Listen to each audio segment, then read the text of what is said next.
Une histoire de Hashgacha Pratit, de providence divine. Comment Akadosh Baruch Hu fait les choses.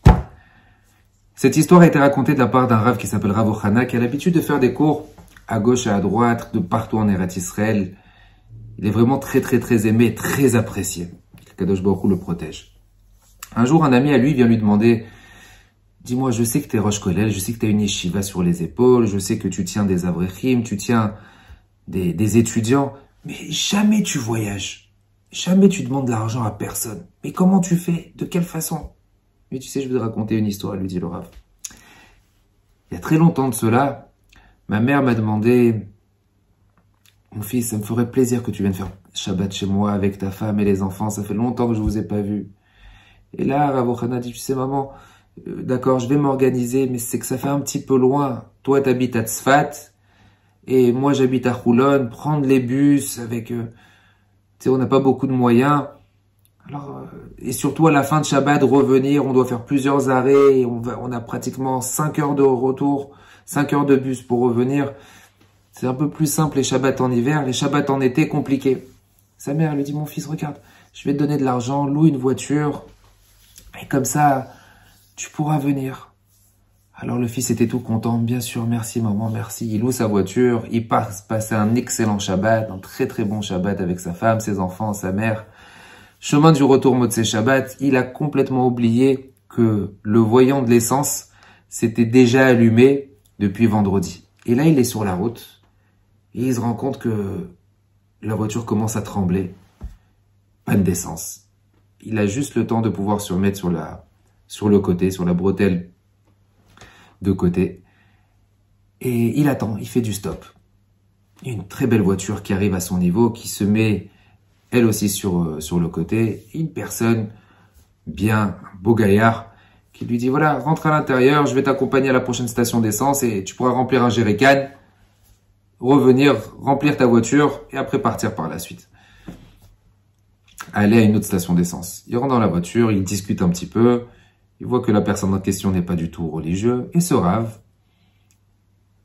commence un peu à lui donner du moussard et essaie de discuter avec lui. Mais bon, ça rentrait pas, ça passait pas. Ils arrivent devant la station d'essence. Et là, il lui dit, tu sais, excuse-moi, je peux pas aller dans cette station d'essence. Alors, le conducteur lui dit, mais pourquoi tu peux pas aller dans cette station d'essence? T'as eu une altercation, t'as des mauvais souvenirs dans cet endroit? Il lui dit, non, je peux pas, je m'excuse, je peux pas. Alors, soit tu me déposes, ou soit si tu peux m'amener à une autre... Et bon, je t'amène à une autre station d'essence, mais juste dis-moi pourquoi tu peux pas. Il lui dit, tu sais, une fois, à la fin d'une choupa, le khatan et la kala se sont mis dans une chambre, se sont mis dans un endroit, et là, la belle-mère arrive, elle va vers la kala, tout le monde est heureux, tout le monde est content. Elle dit, voilà ma fille, on a mis un peu des économies de côté, et pour te souhaiter la bienvenue dans notre famille, elle lui offre une très jolie bague. La kala ouvre le boîtier, voit la bague et jette à la figure de la belle-mère. Alors, le conducteur, il dit, waouh, sacré kala, quoi, sacré femme. Il lui dit, bah, c'est exactement ça. Tu vois, on est passé dans cette station d'essence et cette station d'essence est écrit ouvert 24 heures sur 24, 7 jours sur 7. Ça veut dire comme quoi cette station d'essence n'est pas Shomer Shabbat. C'est comme si Akadosh Baruch Hu nous a donné un cadeau. Le plus beau cadeau qu'Akadosh Baruch Hu nous a donné, Matanagé, un cadeau qui est dans mes trésors, Akadosh Baruch Hu a dit. Et c'est Shabbat. Alors, si maintenant, je donne raison à des personnes qui ne respectent pas Shabbat, en prenant chez eux, c'est comme si que je prenais la bague et je la jetais sur Akadosh Baruch Hu. Et ça marche pas, je peux pas faire ça. Ah ok, bon, c'est compréhensible, c'est logique. Il l'amène dans une autre station d'essence, il le ramène à sa voiture, échange de numéro de téléphone, il s'appelle de temps en temps pour se souhaiter les fêtes. Des années plus tard, le conducteur, qui s'appelle Yossi en l'occurrence, appelle Rav Ochana. Il lui dit, regarde, j'ai besoin de te voir rapidement, s'il te plaît, viens. Il dit, ah mais ça fait longtemps qu'on ne s'est pas parlé, on se parle une fois, 2 fois dans l'année. Non, maintenant j'ai besoin d'échanger avec toi. Il arrive chez lui. Il lui dit, voilà, mon père m'a laissé un testament.